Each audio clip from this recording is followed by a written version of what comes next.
Hi, everybody, and welcome back to Don't Praise the Machine. This is episode number 166. As always, I'm one of your hosts. I go by the name Alexander Holland, and I'm sat in a beautiful Berlin, Germany, and as he is every single week, sat down there, deep down and dirty down, Melbourne town, as he is every single week. It's got to be the number one tenured of press. It's got to be the number one tenured professor of podcasting. It's got to be the one called John Junior Moose Maloney. 166. Can you believe that? I mean, Harasosis. I noticed the other day, Al, that I put on my Instagram something about, like on my personal Instagram, something about the podcast. And I said, just by the way, everyone who follows me on here, could you also follow me on the podcast? I'm really proud of it. I love it. I do it with my friend Alexander Holland, and that was for episode 65, which I thought was already then. I was like, I'm a veteran of 65 episodes under my belt. Yeah. And then I realized the other day we just put episode 165 in the can, so a full 100 episodes later. And I sent an update on that post. I said, I can't believe it's 100 weeks later and some of you still haven't fucking followed me. Please unfollow me on this page as well. And do you have a lot of friends in your life who just refuse? Not podcasters, maybe people who don't want to support you, maybe people out there who are glowing with a deep green jealousy because they always wanted to be a Joe Rogan and you said, no, me, mo, Joe Rogan. Yeah, exactly. Took the words right out of my mouth. I mean, people say to me, I thought we were just talking about our dreams. I didn't realize that you were going to go and do it.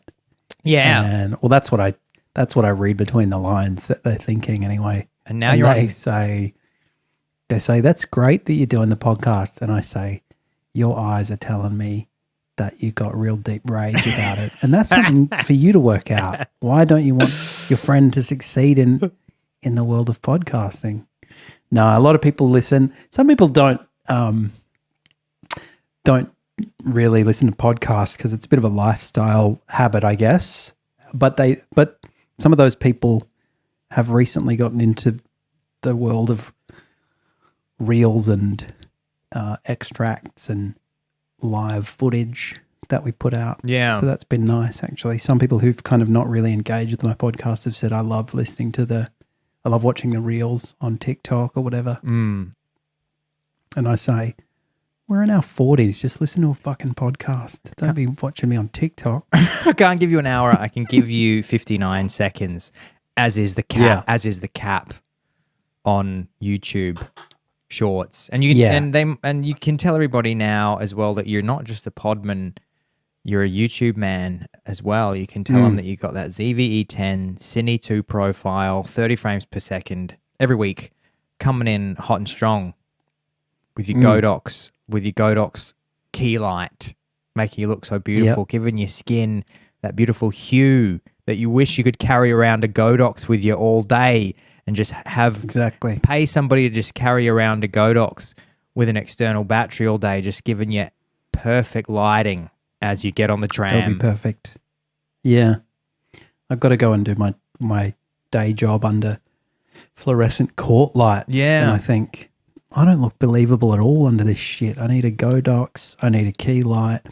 I need a yellow backlight to offset the 5500 setting that I've got the Godox on. 5500 at 25%. Yeah, 5500. Okay, cool. That's good because I'll mirror that as well when I get my Godox. Have you done any court zooms? Have you done any zooms recently? I have only used, I think I haven't used the camera yet for zooms. I did it when I had the tripod, the phone, and the M audio interface. And I wondered because I didn't think anyone would tell me. I said to them at the start of the meeting with some solicitors, I said, now sometimes when I use this, my voice comes in really low and my friend Alexander Apricot Pepsi knows how to fix it. And So let me know if my voice is really low.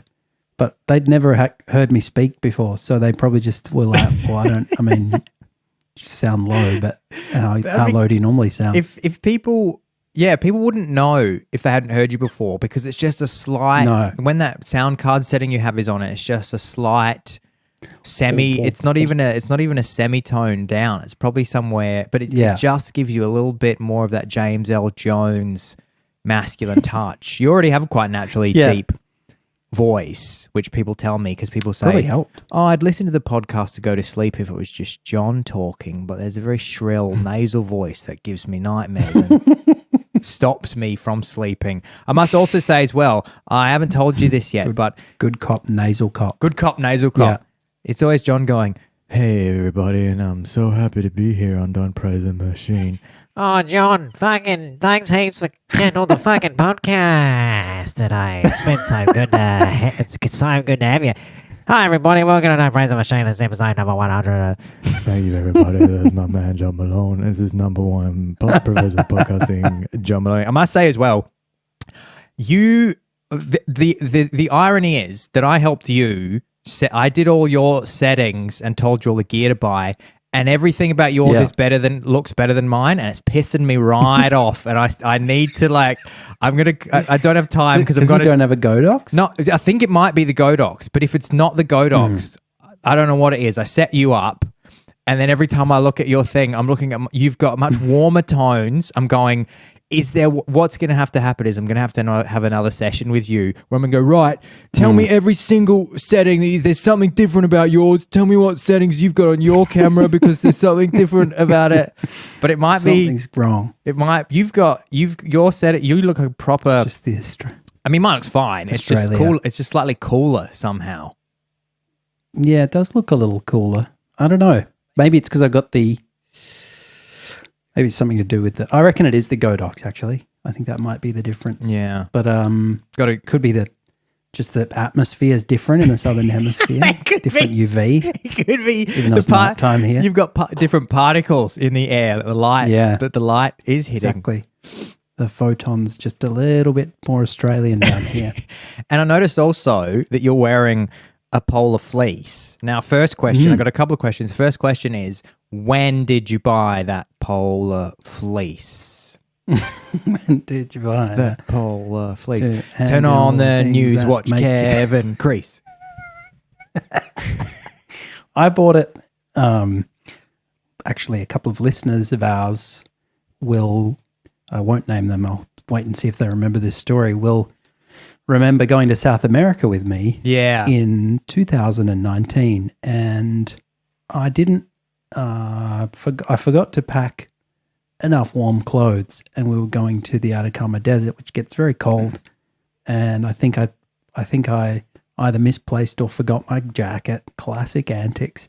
And then I got to San Pedro de Atacama, which is the town on the edge of the Atacama Desert, and there was a little store where they sold outdoorsy gear. So I bought it there, actually. So it's kept me warm on a couple of different continents now. And so I'm quite pleased with it.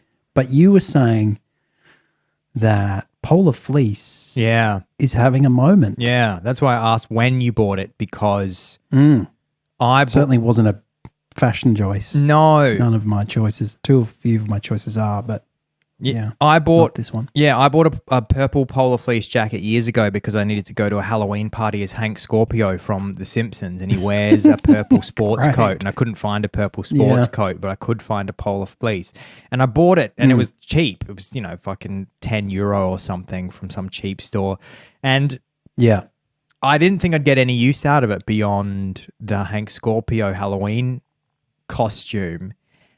I hung on to it. And I would occasionally pull it out when I needed just that deep warmth. And I remember as well, this is quite funny as well. I remember as well that a couple of years ago I went to London, and my dear friend, and this is again before polar fleece became trendy, because he wouldn't say this now, but a few years ago I started wearing it because it was just very comfortable and cozy and so lightweight, but keeping me nice and warm. And I was just thinking, I'm not trying to impress anyone. I'm just going to start wearing this purple polar fleece. and I went to London. I was wearing it at the house of my friend Scott Robertson, and I walked into his house, and and with my purple polar fleece, and he said, "You look like you're dressed like a lesbian." And then I said, "What do you mean?" He said, "You got that fucking very practical polar fleece." And then we walked out of his house, and he put his hand on my shoulder and said, "I'm going to call you the Merlot lesbian." And now I get compliments on it because it's in, and people don't. It's funny how subconscious it is, because people wouldn't even realize. I don't think they'd even stop to think that their opinion of it had just completely changed based on the trends. Because I wore it. I wore it out 2 weeks ago to a drinks, and people going, "Oh, that's great. That's so good. This dope purple polar fleece is like looking so drippy and fresh." And I was just like, I was getting called the Merlot lesbian a few years ago by Scott in London. I wouldn't have like worn this to meet a friend for coffee. Now I'm going to parties in it. It's great. That's good. Yeah. I mean, they are, I'm quite fond of wearing this for the exact same reason. Basically goes with everything, and it's very practical, and I feel like I really slip into just being a man in his 40s when I put it on. And I've got my jeans and my practical sneakers and my polar fleece, and I'm just norm-coring my way through life. Yeah. I love it. Norm-core.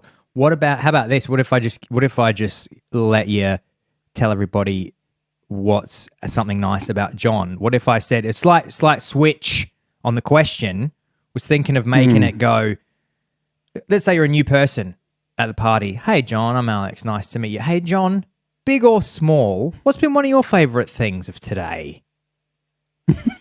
I've thrown in big or small. Yeah, I like the big or small. I've thrown in big or small because I think it's an unusual question that might freak people out. So it's thinking like, "Hey, John, big or small, what's been one of the highlights of your day?" And then, because as I keep telling you, I'm just trying to get this question so low pressure that people are just, I'm ready to, because I could say something like, because I often go with the small. I'll just say the small, and I'll say something so small that people think, this guy's insane. I got to get out of this conversation, because I'll just start talking about finding. I had some dirt under my thumbnail, and I got rid of it.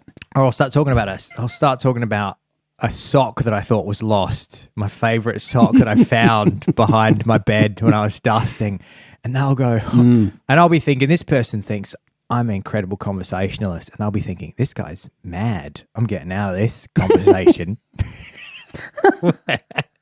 But let me throw up. I think my only objection to the question is that sometimes I just have including today, it was pretty uneventful, and I could come up with something, and maybe that's part of the challenge. Yeah. But if you gave me a week to play with, that would be good. But give me, what's been the best part of your week? Give me something. Oh, okay. So you like doesn't week? Roll off the tongue as easily. Yeah. Yeah. Because then I got a more wider variety. Let's do it again. This is such a good show. I can see why people listen to this. I can see why this is popular. Okay, John. Hey, John, big or small? What's been one of the highlights of? What do you think of highlight? By the way, do you think that's the right word, or should it be just? Yeah, it event? Sounds a bit like you calling me John Big or Small, which is a little odd.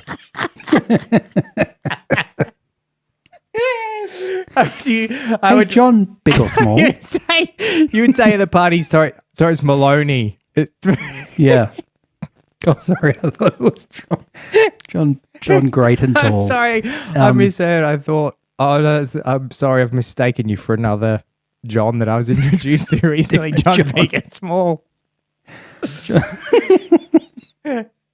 like I'm a subject of a limerick. Yeah. John Big and Small. What do you think of so event or happening? Hey, John. Pause. Then the pause is important. Big or small. Hey, John. Big or small? What's been one of your favorite things of the week? Yeah. Your pacing was a little off there, but of the week? The biggest thing that I had happen to me this week was I went camping. Oh yeah, in Gippsland, and I saw one of the great birds of Australia. I'd never seen it before. I'd never seen it before, I don't think. I certainly had never seen it in the wild. And it was a lyrebird. Yeah. And basically it looks like an amazing, looks a bit like a peacock. It's got beautiful long tail feathers. And the reason it's called a lyrebird is because when the English explorers sent it back to England to be examined, or really to be preserved and put in a museum, the person who was taxidermying it had never seen one, of course, in life. So he arranged its feathers, which you can do, its tail feathers, to kind of look like a lyre, like a guitar, but that's not actually how they look in real life. So it's a misnomer. Anyway, the most amazing thing about a lyrebird is it can mimic all of the sounds around it, and does that when it's doing like a mating display. It shakes its tail feathers and it runs through all of the sounds of the forest that it's heard, all of the different bird calls. And now, of course, that we're in the Anthropocene, it picks up the sound of sometimes of car alarms or people using chainsaws in the forest, which is a bit grim. Yeah. But it mostly just does bird songs. And this one, I actually was quite proud of myself because I knew that we were in a part of Victoria where you might see them, and I had never seen one before, so I was quite excited when I heard all of these different bird songs coming from the exact same direction, all at the exact same volume, and thought that doesn't sound natural. I reckon there's a lyrebird, and there was. Wow. I'm so jealous. That was cool. That's I remember seeing the David Attenborough lyrebird bit, which is incredible, where on the BBC where he says this bird's mimicry is incredible, and then it shows it doing the sounds that it's heard in the forest, which at the time were a lot of manual camera sounds, probably because tourists were probably taking photographs of it, and so it was doing that. It was going doing the camera shutter sound, and then it would do the chainsaw that it was hearing in the forest, and then it would go Gangnam Style, because people were playing heaps of Gangnam Style by Psy at the time. Yeah, you can. That's how they tell the age of a lyrebird. It's like the rings of a tree, which meme it's repeating. It's how they could tell. It's going. It's just whistling, and then it goes, "Baby shark, shark, shark, shark, shark." Yeah, it goes. It does the camera shot. It goes, chick, and then it goes, ooh, brother, ooh, what's that? What's that, brother? It's been around at least for 2024. Yeah. Oh, it's doing exactly. It's doing the brother meme. This one's doing chocolate rain. It's the oldest lyrebird ever found in the wild. Chocolate rain. Some stay dry while others feel the It does Cara. Then back to Tay-Zonday. That's amazing though. I would have it was cool. It's my dream to see more of the native. I want to see the golden finch, the finches, those beautiful. I've seen them in the Adelaide Zoo. Yeah, they're pretty amazing. Those beautiful little. I've never seen. They them look in like wild. a Willy Wonka gobstopper from the. They do. From the just Gene Wilder movie. Crazy colours. Yeah. Yeah, they do. Well, look, delicious apparently as well. Look, this is perfect if you'd said that at the dinner party, because I'd said what was one of the highlights of your week, and you're right. Because if we'd limited it today, you wouldn't have been. You would have said, "Oh man, look, I would love to tell you my lyrebird story, but you've limited it today, and now I have to tell you about so Chinese leftovers for lunch. It is." And if you'd said that to me, man, would we be off to a best friendship at the dinner party? We could go birding together. We'd go birding together. Do you want to go Twitching. Do you want to go birding together? And you'd go, yeah, sure. And then I'd look at you. Then I would just not break eye contact and go, why don't we go right now? Oh. There you go. It's 11 in the evening, and I'm like, yeah, it's perfect, right? And I'm just holding up my car keys, going, get in the car right now. Get in. do you want to talk about the Met Gala, which we actually did talk a little bit about at the start of an episode that didn't record properly, and then we restarted. That's true. Yeah, so I was keen to ask you about this because, yes, it's a topic that we've returned to every year since the start of the podcast. And it's probably even in the first year of the podcast, I think that coincided roughly with the Met Gala a few months in. And I love it and you love it because it's such a pompous celebration of vacuous celebrity. Yeah. People on a big stairwell getting papped and fluffing their dresses and taking pride in the dress even though they didn't make it, and thinking that they're doing something culturally significant even though they're just standing there and occasionally ducking off to do designer drugs in the toilet. And all the while, you know, the rest of the world is suffering various torments and they're just kind of thinking, we're at the cutting edge, everyone pay attention to us. So I think we like that aspect of it. And the reason we didn't indulge it more recently is because the way that I think there was technical issues that meant that we didn't record it, but I think we're on the fence about it because it can sound a bit whingy, but I do love to tear strips off it. Yeah. And then as inevitably happens with Don't Praise the Machine, the things that we talk about end up smack bang in the middle of the zeitgeist. And this has happened in a wonderful way that combines both pop culture and tech with the Met Gala. Yeah. Al, do you know what I'm talking about? John, I'm giving you the Graham Norton intro there. This is do you know what I'm referring to there? Is that what he says? Is that a Graham Norton technique? Sometimes. His segue is, do you know what I'm talking about there? Yeah, you had a bit of a fall off your bike. And then the celebrity goes, "Did I?" He goes, "Yeah, you fucking told me that. Your publicist fucking told me that you did." In the pre-interview, that's the one fucking thing you said. You can't remember the one fucking... We begged you for 5 and you gave us fucking 1. You can't even remember the fucking 1 that you gave us. By the way, do you know that happens in every single television panel or interview show? It's just an industry. It's not, they don't hide it necessarily. Like, you don't know this unless you look for it. It's called a pre-interview. And whenever so they have been interviewed by Graham Norton's producer. And so when we used to watch Letterman and those anecdotes would come up and it seems very natural. That's all pre-done in like those topics are pre-arranged. And in fact, most of the interviews that you would see on TV and in even podcasts, they have a little bit of a pre-interview so that things flow a little bit better, which like we do with every episode. Exactly, with like how we spend. This is like the 4th time we've had this conversation. An entire Wednesday rehearsing this.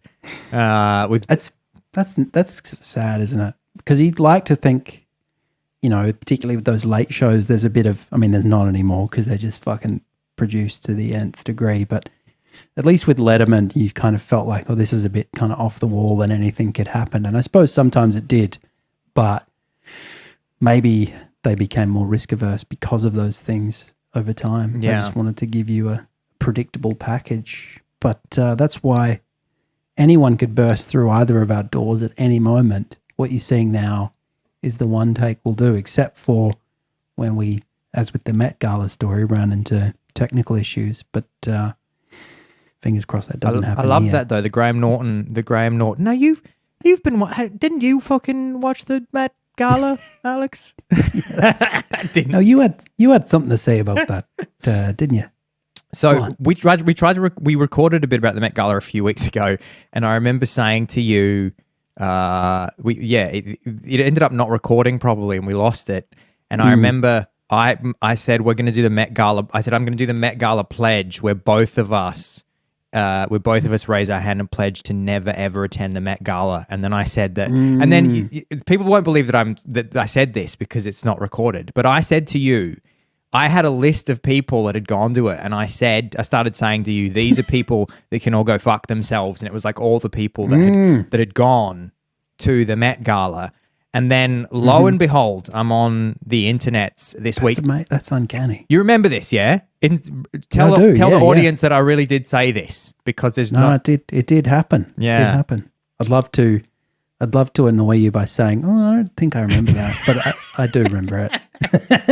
And you started getting really uncomfortable, and then you said, just, can you stop the recording? You went, I really want to get Lil Nas X on the podcast at some point. So if you could please, it's really important to me that we get, you said, I won't hear another bad word about Lizzo or Anna Taylor-Joy. Or Phineas, whatever that, whatever that weirdy Phineas Eilish with his incest vibes. Phineas Eilish. And so then I missed this, because apparently this started about 20 days ago, maybe even close. It was almost a month ago, I think. It was around the middle of last month. There was so the Met Gala happened, and everybody, just so you know, this year's theme was Sleeping Beauty's reawakening fashion. The Met Gala, as John might have mentioned there, famous Vogue editor Anna Wintour puts it on, and she gathers a whole bunch of beautiful celebrities, and she asks them for $75,000, and then she gives that $75,000 a ticket to the Costume Institute, which is a wing of the Metropolitan Museum of Art, which represents 7 centuries of fashionable dress. Right. So apparently they raised this year $26 million for the... Yeah, okay. For the... and Vogue keeps some for themselves, I presume, or they get a lot of money out of it anyway, one way or the other. I think you maybe not through ticket sales, but through sponsorship and things. I think that's right. And this year was like any other. All the fancy celebrities turn up. You got all your it's Jared Leto's there, I assume. Great. I mean, it's the most Leto kind of thing. It's the most Leto thing. I just want a shirt that just has like Jared Leto, Met Gala, Oscars, just all these kinds of symbols of wankery, the height of wankery. Jared Leto, just 30 Seconds to Mars. Give me the theme again. The theme was Sleeping Beauty's reawakening fashion. Okay. Yeah. Great. Sensible. And so it was all going according to plan, and they were and everybody was watching it and adoring our incredible celebrity overlords, our gods that we worship. And there is a famous influencer and model whose name is Hailey Khalil, but I think on social media she goes as Hailey Bailey. Now she was not invited directly to the Met Gala by Anna Wintour, as her PR team have insisted that she stress since the incident that I'm about to refer to. She was invited by E! News to do a pre-Met Gala interview at a prearranged hotel. So she was just an interviewer, but she chose to dress in the style of the Met Gala herself, which at the time, and even subsequently, some people have said, look, we think that's really cool that she went to the effort to dress up in the way that she did. The problem happened was that when she was interviewing all the beautiful celebrities, she did a little solo social media post in her beautiful gown. Okay. Yep. Because, she's massive on social media, so she obviously needs to use this as an opportunity for some real high engagement content. So in her beautiful, fancy Sleeping Beauty reawakened fashion gown, she did a little social media video, and she used a trending sound, which is from the Marie Antoinette movie from some years ago. Right. Yep. And she mouths the famous line by Queen of France, Marie Antoinette, which was let them eat cake, which for anybody who doesn't know, that's been said to be what Marie Antoinette said when the peasants of France were starving and didn't have bread. They didn't have bread, and her people came to her and said, Marie Antoinette, the people are starving, they don't have bread. And she was so out of touch that she said, let them eat cake. That's my understanding of it. I think that's right. Yeah. Don't have bread, eat cake. Exactly. Sounds sensible to me now, but I'm also out of touch. Yeah. And so it's an expression that highlights just how out of touch the elites are. It's always used to reference how out of touch elites are with the common people. Yeah. The idea that Marie Antoinette would think that cake was somehow more plentiful than bread is, it's just hilarious.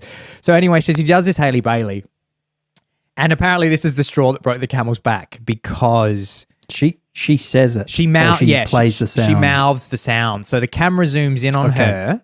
And do you want to, so the camera zooms in on her and she looks very beautiful and adorned and she goes, let them eat cake. And then some indie rock song plays and people, a few people saw this, and with what's happening in the world at the moment with the various wars that are going on and the cost of living crisis and it feeling very much like the rich are getting richer and the poor are getting poorer.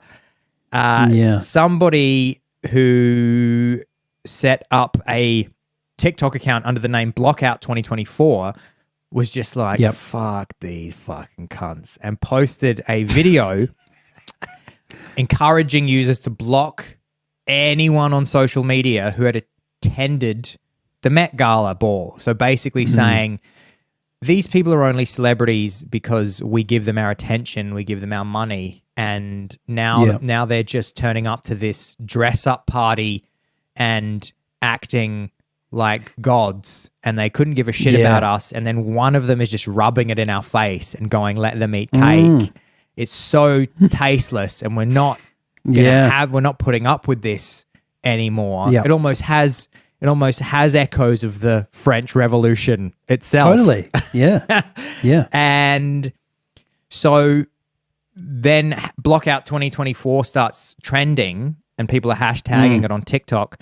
And so the celebrities that are getting targeted are particularly ones, or I think all the ones that hadn't said anything about Gaza and the Palestinians in particular. So this was the thing. It was these people just protect their image by not taking a stand on any issue. I see. So anyone who hasn't said anything or who hasn't said the right thing about we've decided what the right thing is, anyone who hasn't come out and shown solidarity with the Palestinian cause, they're getting blacked out. So it was like, I've just got a list here. It's Gal Gadot, Selena Gomez, Drake, Justin Bieber, Hailey Bieber, Beyonce, Cardi B, Nicki Minaj, Zendaya, Kim Kardashian. Kim Kardashian's an interesting one. I'll come back to that. Harry Styles, Ellen DeGeneres, and... Oh, not Ellen. Not Ellen. God, how many let them eat cake gates can she take?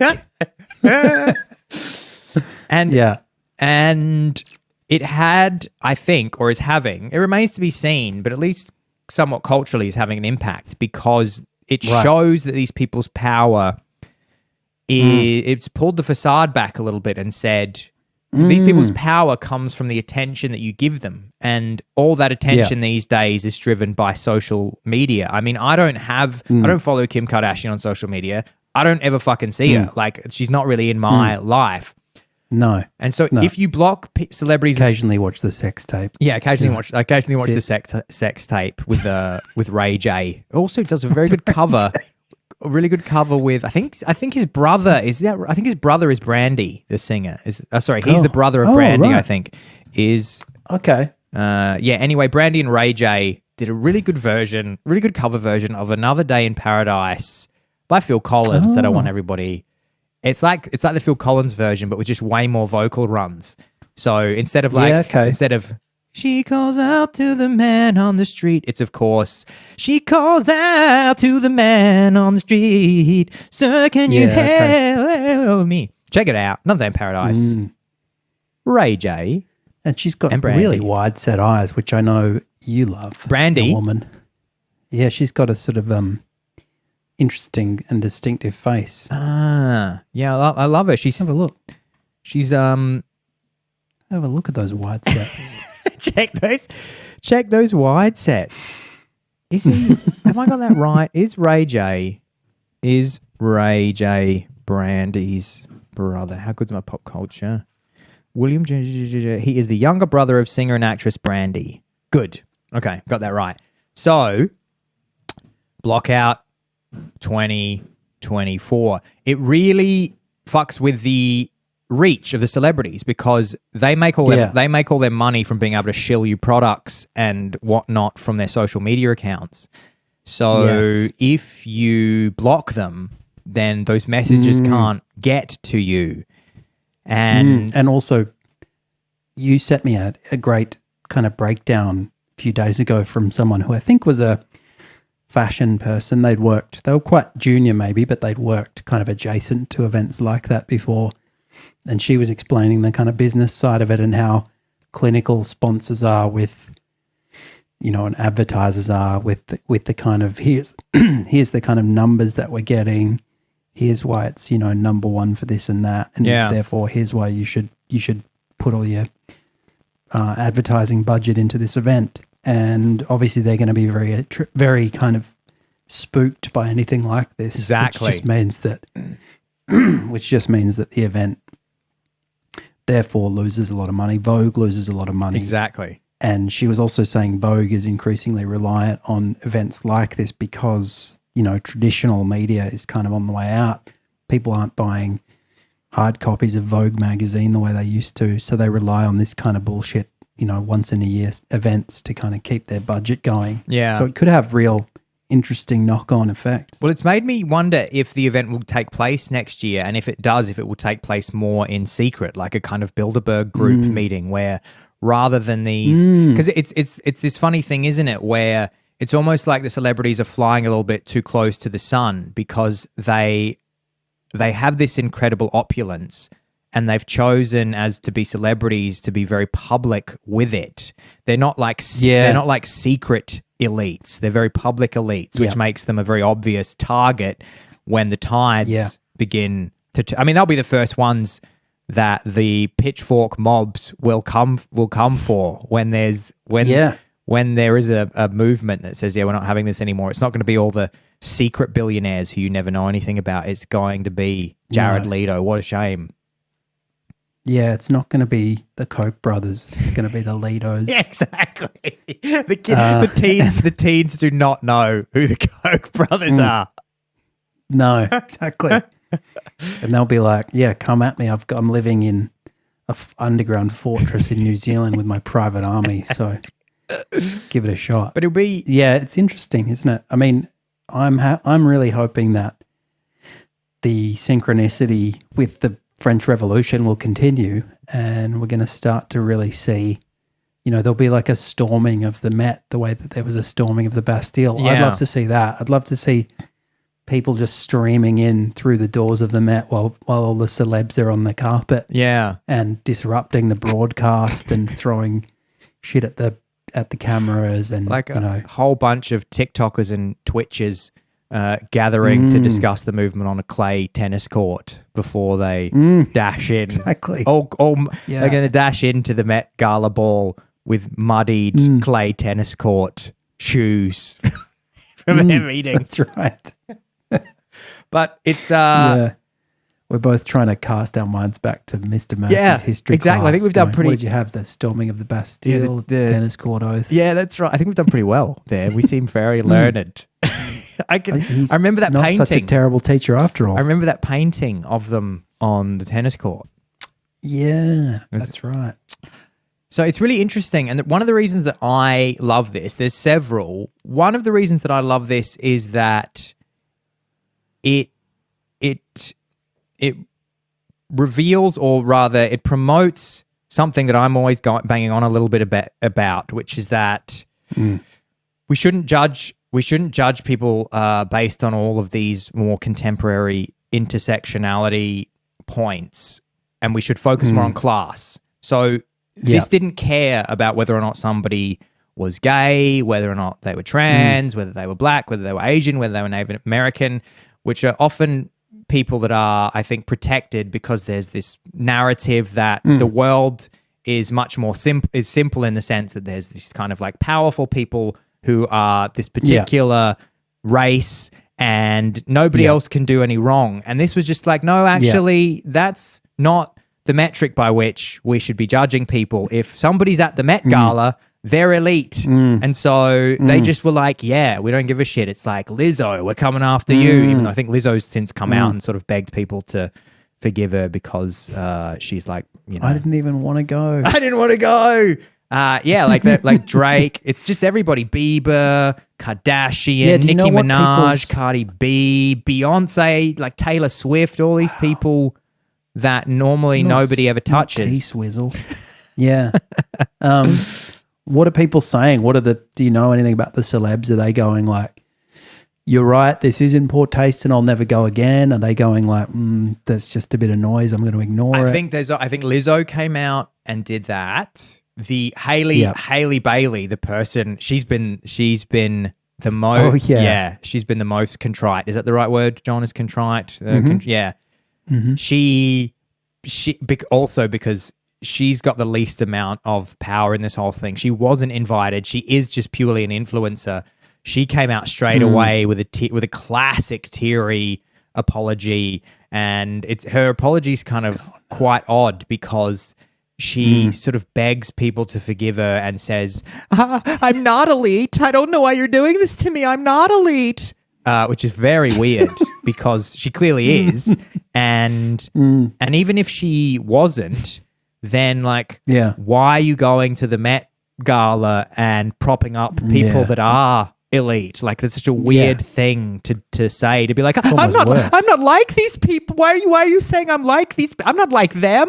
And I'm like, you're desperate to look like you went and... Are you saying you hate them? Exactly. You were there. Exactly. So, but I think everybody else is doing the classic hope that it blows over because...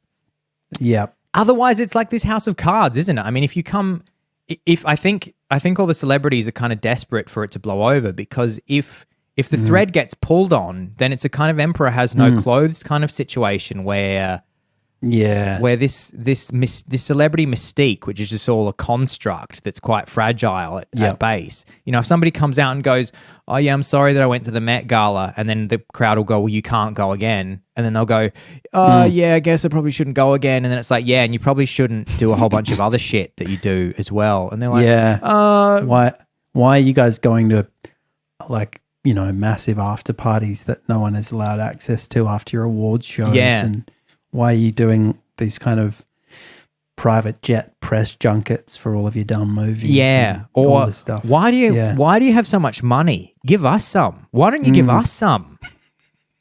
There seems to be some people having a rough time with why are you spending $1 million on jewelry in an afternoon? Why are you doing that? Are you gonna keep doing that? Why have you entered into a sponsorship deal with, you know, Givenchy and some Swiss watch company? Yeah. You better stop doing all that, won't you? I'd love to. So if they, sorry, I was going to say, so if they engage, then that's the path that it goes down. If they start going, okay, I'm listening now. What do you want? We want your fucking head. We want your head on a stick out the front of the Met Gala. Yeah. You have to turn your Malibu mansion into a homeless shelter for all of the people in LA who don't have homes. And they'll go, oh, fuck. Yeah, that would be deeply satisfying. I mean, it makes sense that this would be the tipping point because it's such a like shameless edge of celebrity. And the fact that it's all run by Anna Wintour, who's this kind of cartoonish. She's like Cruella de Vil. She's literally like somebody who would wear a coat made out of Dalmatian fur and just be shameless about it. And she's in that move. She's the inspiration, I think, for Devil Wears Prada, which is just about, you know, you're a kind of horrible elite person. Yeah. And she's always wearing those stupid glasses and, you know, turning up her nose and abusing her assistants. And everyone's just like, that's great. That's so cool and fashion. And and now the scales have gone from our eyes and we're all like, that's not cool and fashion. That's not cool and fashion.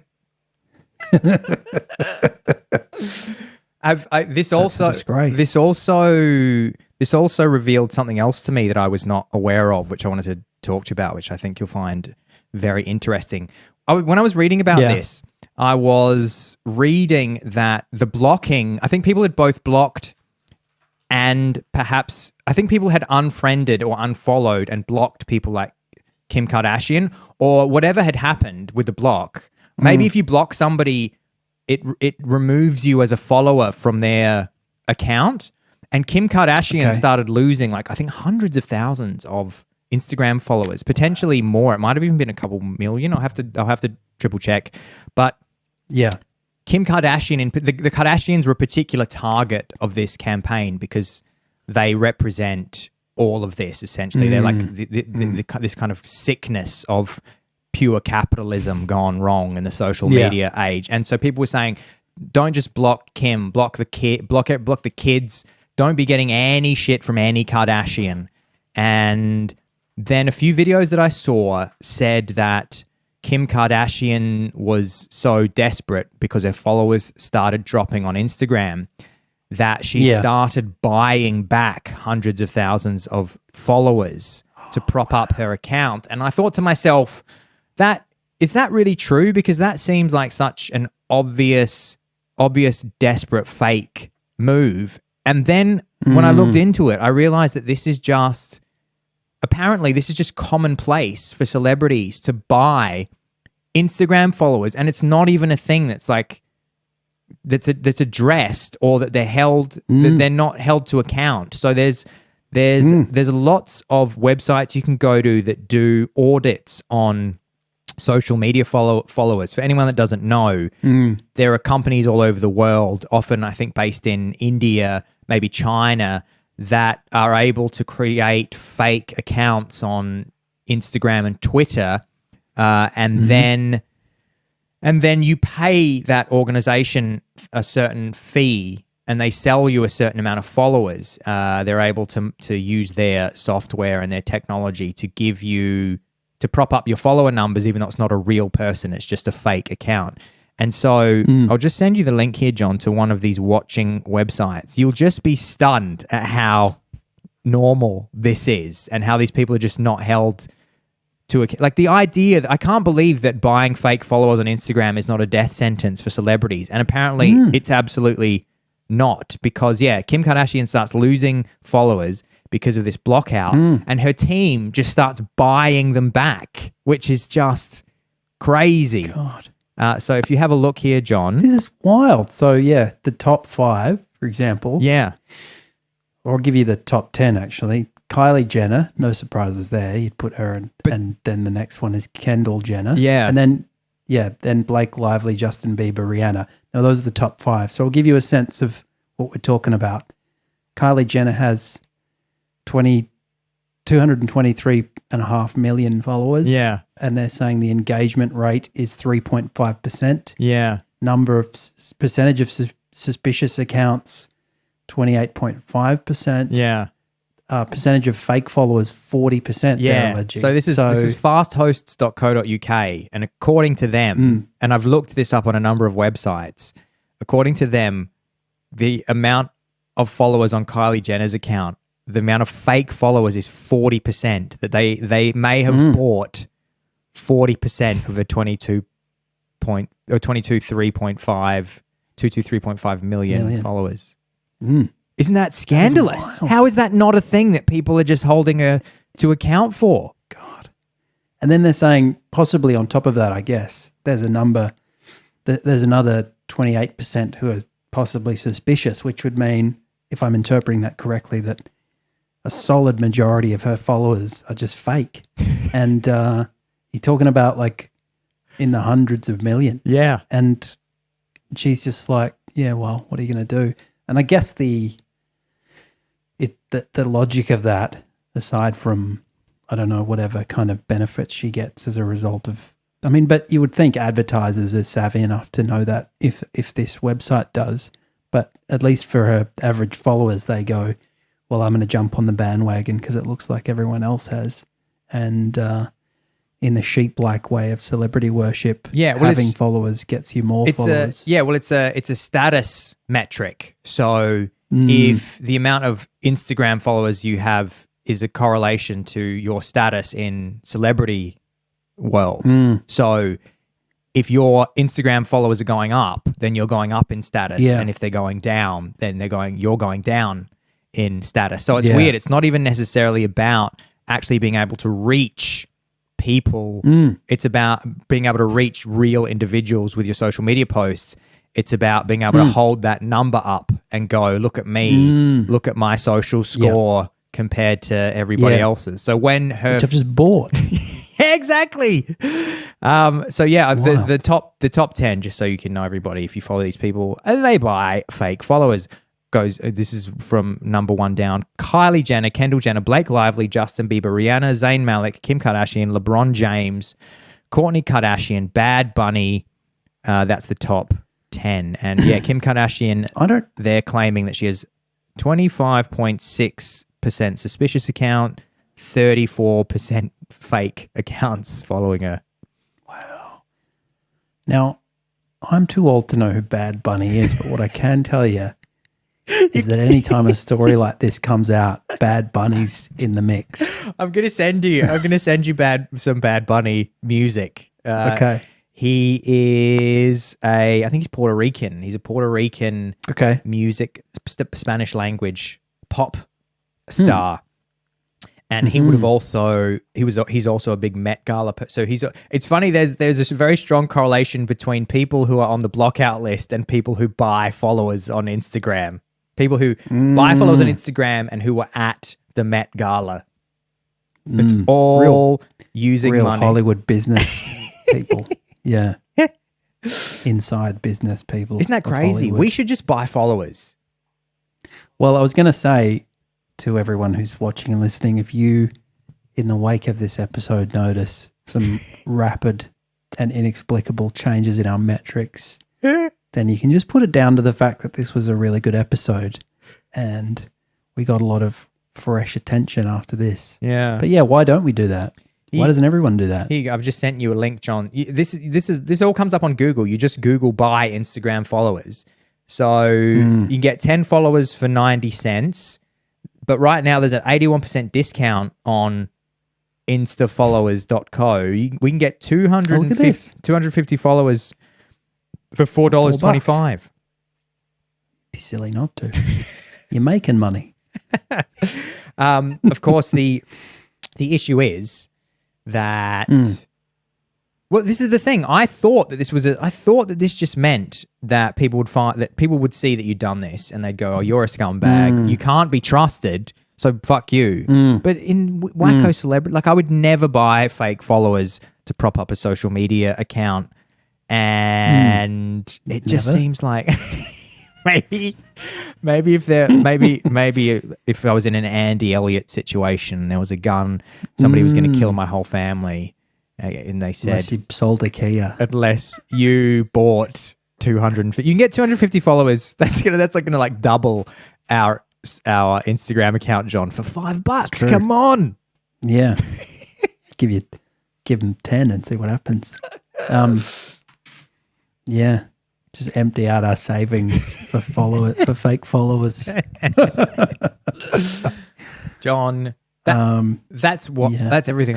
That's everything I wanted to say about the Met Gala, and I want everybody out there to let us know if you are blocking out. Don't block us out. I made a promise and a pledge that we would never go to the ultimate cunt fest, which is the Met Gala. Yeah, and for anyone worried. And yes, I will do a deep dive in a future episode about this. But for anyone worried that this revolt on celebrity will mean that Keeping Up with the Kardashians is finished forever and will no longer be screened even in rerun form, fear not, because everybody's favorite celebrity couple, Alec Baldwin and Hilaria Baldwin, announced on the 4th of June that they've got an upcoming reality show called simply The Baldwins. And according to People magazine, a video teaser gives a glimpse into the family dynamics the spouses and their 7 young children will share on TLC in 2025. So you've got that to look forward to. Do you think that's been greenlit because there's a discussion that people will hate watch it? Because doesn't everyone just hate her? I think what's happened there is... And him. Alec has accrued very substantial legal fees. And I'm pretty sure...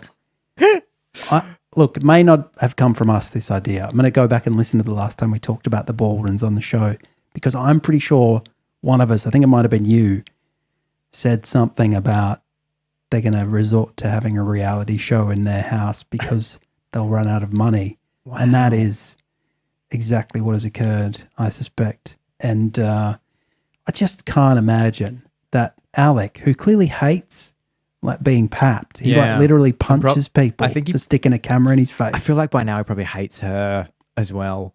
Yeah. And he's got to do what he's got to do. He was beloved during 30 Rock. Do you remember watching 30 Rock and how good he was in it and how funny he was as that character? And everyone thought, Alec Baldwin, he's this kind of really funny New York guy. We loved him in Beetlejuice. Yeah. And we loved Ilaria in the Living Clearly method book. But now they're just, they're on the scrap heap, and they've tried to turn that into they've tried to monetize the collective dislike. Yeah. Which is clever and will probably work. I wonder if she'll do the accent. That's what everybody's wondering in that show. That's why people will tune in. People will tune in to see, is she going to do the accent or not? Yeah. It'd be good if... People will be just twitching to do a supercut of Ilaria's fake accent. Yeah. Well, welcome to my. This is welcome. I got this. This is mi casa. This is mi casa. My husband is here. This is my husband, Alec. he just walks out with bags under his eyes. What? My wife is from Spain. My wife again, like, how is this not? How have you not answered for this? You said on the David Letterman. You said on David Letterman, my wife is from Spain. And it's in no sense true. You cannot say. Anyway, we could spend another hour on this. we should let everybody get on with their days. Because people are going to go, nah, I'm not having this. I'm not having the Baldwins. I don't want to hear about the Baldwins having anymore. Another rant about the Baldwins. Go back and listen to your favourite Baldwin rant episode of Don't Praise the Machine, everyone.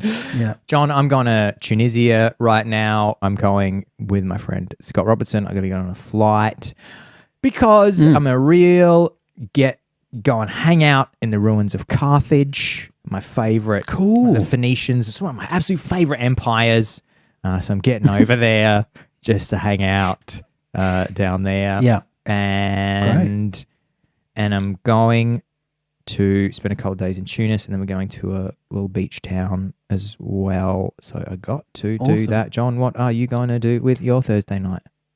Make sure that you really delve deep into that DPTM Tunisian untapped fan base. Yeah. I'm not sure. I haven't checked the Acast listens in Tunisia in a while, but it was pretty low in the early days of the show. I'll send out a tweet and say, look, I'm doing an impromptu meetup. If you want to come, if you want to come to this hotel, I'll be there. Tunisian flash mob, DPTM flash mob. But yeah, are you going to do anything right now with the rest of your Thursday? In a Melbourne. I'm going to go out and say hi to Jacinta. It's quite cold in the house because I don't like to have the heater on while we've got the podcast going. So she will be cold and disgruntled, and I'll need to turn the heater on as soon as we're finished. Awesome. All right. Well, you do that. So thank you so much, everybody, for tuning in episode number 166 of the podcast. My name's been Alexander Holland. I'm sat here always with my number of podcasting, John Maloney, and we can't wait to see you next week. The podcast.